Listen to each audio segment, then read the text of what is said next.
9 पुलिसकर्मियों को मौत की सजा का ऐलान हुआ है। इस खबर के आने के बाद इस मामले को ऐतिहासिक बताया जा रहा है। कोर्ट ने इसे रेयरेस्ट ऑफ रेयर माना, लेकिन अब आपको बताता हूं कि ये रेयरेस्ट ऑफ रेयर केस कैसे था। 2020 का वाकया, लॉकडाउन का वो वक्त था। दुकानें बंद थी, पुलिसकर्मी सख्ती दिखा रहे थे क्योंकि सरकार ने कहा था कोई बाहर ना आ जाए।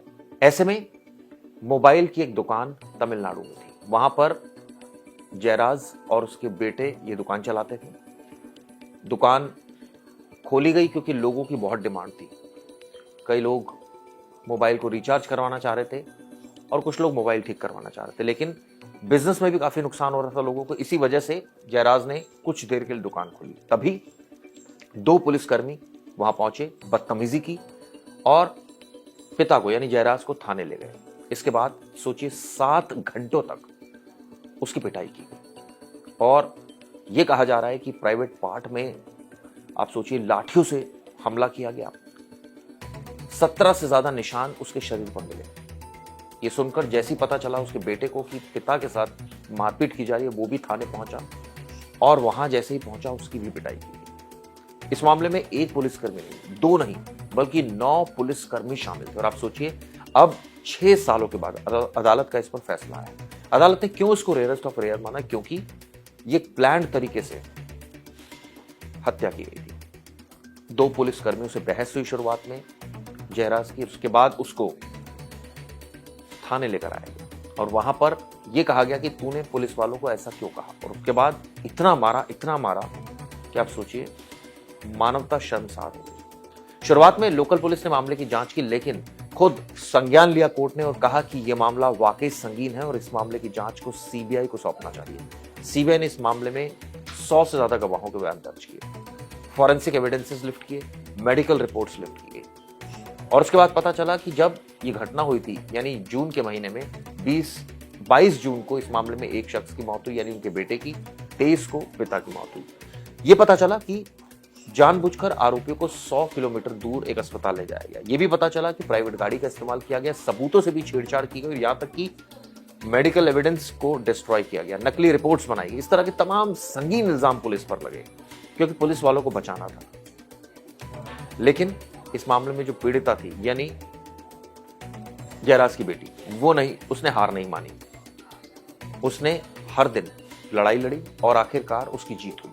अब आपको कुछ और फैक्ट्स इस केस से संबंधित बताता हूं। सबसे पहले एक रिकॉर्ड आपको बताता हूं। दरअसल कस्टोडियल डेथ के केसेस में अक्सर होता यह है कि अब आप ये सोच रहे होंगे कि इस केस में क्या होगा, क्या फांसी हो जाएगी? ऐसा नहीं है। हाईकोर्ट जा सकता है मामला, सुप्रीम कोर्ट जाएगा और उसके बाद राष्ट्रपति महोदय के पास भी जा सकता है। ऐसे में क्या सजा सेम रहेगी? कई बार हमने देखा है कस्टोडियल डेथ के केसेस पलट जाते हैं, चाहे विटनेसेस हॉस्टाइल हो जाएं या फिर पैचअप हो जाता है।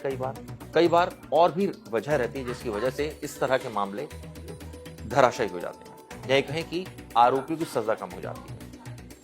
अब आपको एक डाटा देता हूं। दरअसल 1999 से लेकर 2023 तक आप सोचिए 2200 लोगों की जान पुलिस कस्टडी में गई पूरे भारत में।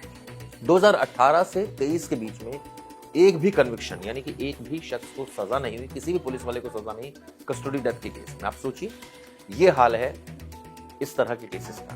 तो इस केस में क्या होगा इसके बारे में भी कोई कयास नहीं लगाया जा सकता, लेकिन डेटा यानी तथ्य बहुत कुछ बयां कर रहे हैं। दरअसल जब ये मामला प्रकाश में आया था यानी लॉकडाउन के टाइम में, तो हुआ क्या था ये आपको सिलसिलेवार तरीके से बताता हूं।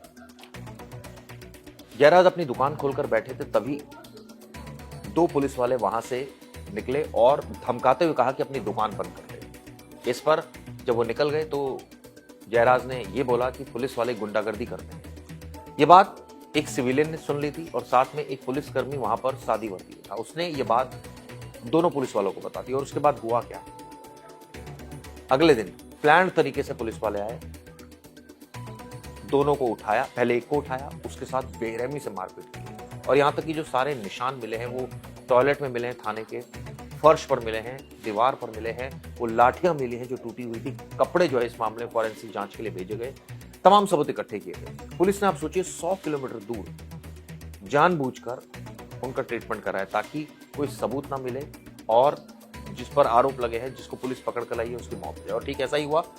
22 तारीख को पहले जयराम की मौत हुई, उसके बाद अगले ही दिन उनके बेटे की भी मौत हुई, जिसका नाम बेनिक्स था। इस मामले की जांच लगातार चलती रही। सीबीआई ने जब मामले की जांच की तो पुलिस वालों के भी बयान दर्ज किए, उनको गिरफ्तार किया। इसके अलावा इस मामले में 100 से ज्यादा गवाहों के बयान दर्ज किए गए ताकि दूध का दूध और पानी का पानी हो जाए।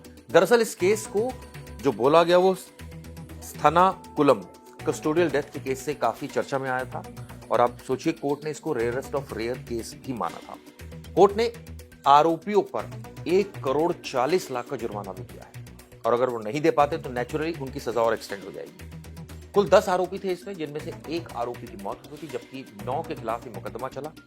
अब आपको बताता हूं कि मद्रास हाईकोर्ट के डायरेक्शन पर इस मामले की जांच सीबीसीआईडी से लेकर और बाद में सीबीआई को सौंपी गई। इसके बाद एक इंस्पेक्टर, 2 सब इंस्पेक्टर और अन्य पुलिसकर्मियों समेत 10 आरोपियों को मौत की सजा सुनाई गई। जिस जज ने यह सजा सुनाई उनका नाम जी मुथु कुमारन है। कोर्ट ने कहा कि ये एक सिस्टमैटिक तरीके से टॉर्चर दिया गया और बाकायदा मानव अधिकारों का इसमें उल्लंघन हुआ। पुलिसकर्मी भूल गए कि वो रक्षक है, लेकिन यहां पर पुलिसकर्मी भक्षक बन गए। अब आपको उन पुलिस वालों के नाम बताता हूं, यानी उन जालिम पुलिस वालों के नाम जिन पर आरोप पड़े थे। पहला था inspector S Sreedharan, sub inspector P Raghu Ganesh, K Balakrishnan, head constable M Murugan, M Samadurai, constables थे एम मुथुराजा, चेल्लादुरई, फ्रांसिस और वेलमुथु।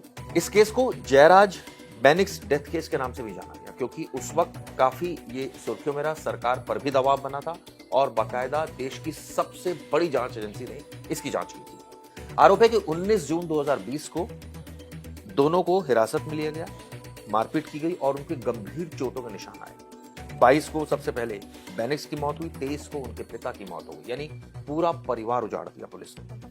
28 जून को इस मामले की जांच सीबीआई को सौंपी गई थी। इसके बाद 2020 में सितंबर के महीने में 10 पुलिस वालों पर चार्जशीट दाखिल हुई। उसके बाद ट्रायल शुरू हुआ और अब इस मामले में जाकर यानी अप्रैल के महीने में 6 अप्रैल को इस मामले में 9 पुलिस वालों को मौत की सजा सुनाई गई। इससे पहले सुप्रीम कोर्ट ने एक बात भी कही थी। सुप्रीम कोर्ट ने कहा था कि पुलिस हिरासत में होने वाली मौतें सिस्टम पर एक धब्बा है और अब देश इसे बर्दाश्त नहीं करेगा। साथ ही कोर्ट ने सभी राज्यों और केंद्र की ओर से थानों में सीसीटीवी को लेकर मांगी गई रिपोर्ट ना सौंपने पर नाराजगी भी जताई थी। यानी कोर्ट साफ ये कहता था कि इस तरह की जो घटनाएं हैं वो देश को कलंकित करती है। दरअसल मोबाइल कारोबारी का नाम पी जयराज था, उनकी उम्र 59 साल थी। आप सोचिए 59 साल के एक शख्स को यानी बुजुर्ग को इतनी बेरहमी से पुलिस ने मारा, घसीट कर ले गए, कई घंटे थानों में रखा, प्रॉपर ट्रीटमेंट नहीं मिला, 100 किलोमीटर दूर अस्पताल ले जाया गया और उसके बाद उनकी मौत हो गई।